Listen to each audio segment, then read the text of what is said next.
Xo'p, qaranglar. Endi biz qiladigan narsa qo'shiqni yaratib ko'rdik. Endi ChatGPT orqali rasm yaratish va u rasmni jonlantirishni qilib ko'ramiz. Qanday? Birinchi o'rinda ChatGPT ga qaytib kirishimiz kerak bo'ladi. ChatGPT ga kirganimizdan keyin rasm yaratishimiz kerak. ChatGPT ni o'zi rasm yaratib beradi. ChatGPT qanday qilib rasm yaratadi? Birinchi o'rinda biz o'zimiz xohlayotgan narsani, aytayotgan narsani 100% tasvirlab berishimiz kerak. ChatGPT ga biz rol berishimiz kerak. Birinchi o'rinda ChatGPT bizga qilib beradigan ishiga qarab, unga biron bir kim ekanligini aytishimiz kerak. Shunda xatosiz, aniq har doimga nisbatan professionalroq qilib beradi. Birinchi o'rinda yozaman. Sen professional dizayner bo'l. Menga tabiat mavzusi bo'yicha rasm yaratib ber. Endi 3-gapga qaranglar. Bu yerda oddiy ikkita gap. Mana bu narsani sizlar polni yodlab olishlaring kerak emas. Hozir yodlab olishim kerak. Uchinchisi mana o'zimizda xohish. Men rasm yaratib ber, tabiatni rasmi dedim, to'g'rimi? Endi o'sha tabiat rasmida nimani xayol qilsak, mana xayolga nima kelsa, o'shani hammasini kiritishimiz kerak. Mana ozgina prosta rasmni yaratib ber, tasvir rasmi yo tabiat rasmi bo'lsin deb shuni jo'natib qo'ysak, bu o'zi xohlagan narsani qilib tashlaydi. Biz o'zimiz xohlayotgan narsani chiqarish uchun uni aniq tasvirlab berishimiz kerak. Yozaman.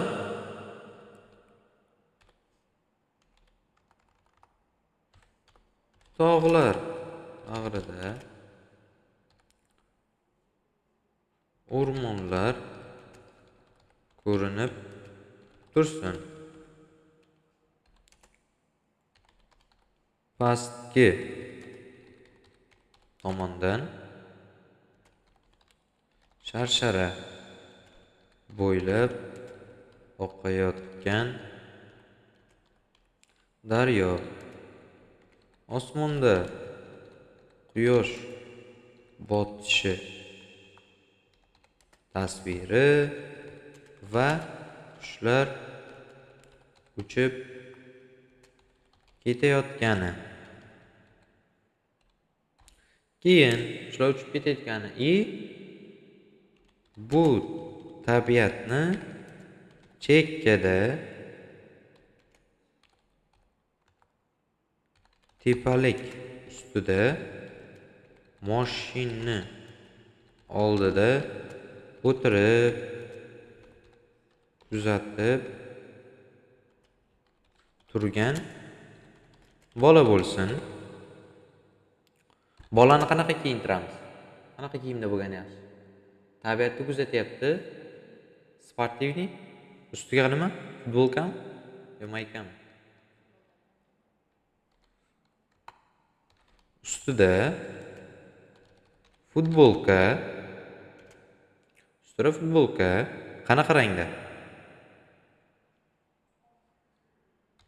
Oq rangda bo'lsin. Pastigachi triko qanaqa rangda? Qora rangda. Oyoq kiyimi esa krossovka qanaqa rangda? Oq rangda. Endi keyingisi rasmni formati qanaqa bo'lsin? Haqiqiy hayotdagidek bo'lsinmi, kino uslubida bo'lsinmi yoki multfilm uslubidami? Anime uslubi ham bor. Qaysi birida qilganimiz yaxshiroq? Hayotiy bo'ladigan bo'lsa, realistik uslubda bo'lsin. Formati jo'natamiz. Mana shu orqali ko'rsak, mana bu hozir yozgan narsamiz bizda prompt deb ataladi. Biz unga kimligini aytdik. Ya'ni mana ChatGPT bizga kim sifatida javob berishi kerak. O'sha rolni berdik. Ikkinchisi mavzu. biz nima maqsadda ChatGPTga yozyapmiz. Uchinchisi bu xohishimiz. Ya'ni biz qildirayotgan ishda nimalar bo'lsin, o'zimiz xohlayotgan narsa. Va to'rtinchisi bizni nima formati, chiqarib berayotgan narsaning formati. Bu yerda realistik bo'lib qoldi, realistik o'rniga. Xo'p, lekin shunda ham tushundi. Mana. Mashinasi sal aniqroq bo'lib qolibdi, lekin mana sharshara bo'ylab daryo qanday chiqqan? Endi biz buni nima qilamiz? Mishkani o'yin tugmasi, сохранить картинку как, keyin rasmga nom qo'yamizda, misol uchun tabiat. Saqlang. Rasmni yuklab oldim, to'g'rimi? Yuklab olgandan keyin tepadan plyusni bosaman-da, endi yozaman. Video qilish uchun bizga flow kerak. Flowga kiraman. Qaranglar, mana bu pastdagilarga kirib ketmaysizlar. Pastdagi har xillarga kirib bo'lmaydi. Faqat Google Labs manaqa shishacha turganiga kiramiz. Kirganimizda bizda manaqa o'yin ochiladi. Bu akkauntda men limitim tugagan, o'shanga nargi akkauntga o'taman. Flow deb o'zi ochiladi, Creative bu yerda mana New Project yoki Sazdat Project ko'ryapsizlar, ikki xil chiqdi. Bosaman. Yo'qoldi. Kirganimdan keyin mana bu ikkita narsa turgan bo'ladi. Buyog'iga bitta qarab olasizlar. Nega? Mana yerda videodamiz izobrazheniyada rasm yaratishda turgan bo'lishi mumkin. Sizlar shu joyini videoga o'tkazib qo'yasizlar. Keyin videoni ikkitalik yoki bittalik qilib yaratsa bo'ladi. Hop, ikkitalikka qo'yaman. Keyin 9 ga 16. Rasmimiz tekistikka holatda edi, to'g'rimi? Agar yotgan uzunchoq holatda bo'lsa 16 ga 9 razmerda qilamiz. Agar tikka holatda bo'lsa 9 ga 16. Keyin startni bosaman. Rasmni yuklashni so'raydi. Загрузить изображенияni bosamanda rasmni tanlayman.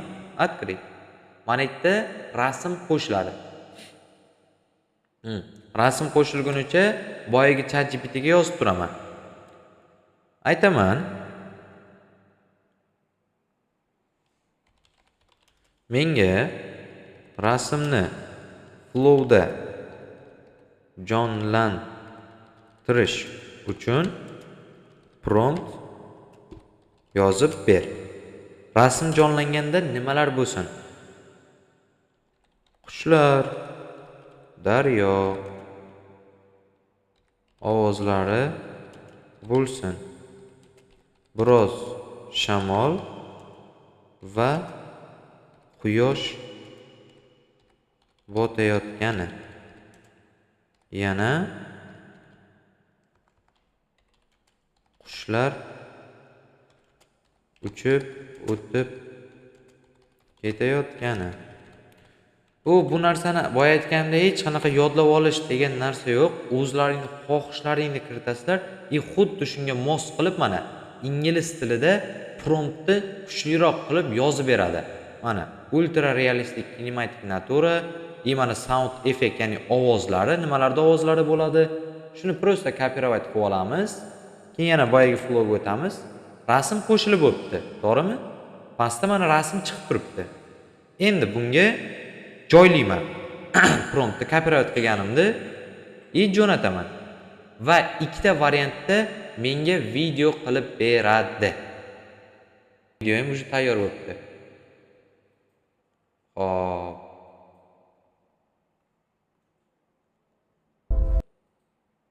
Internet sekin ishlayapti-ku. Internet qo'yapti.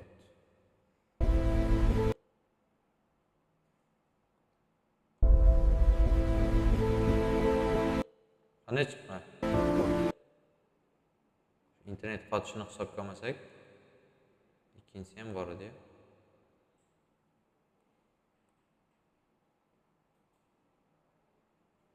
Bu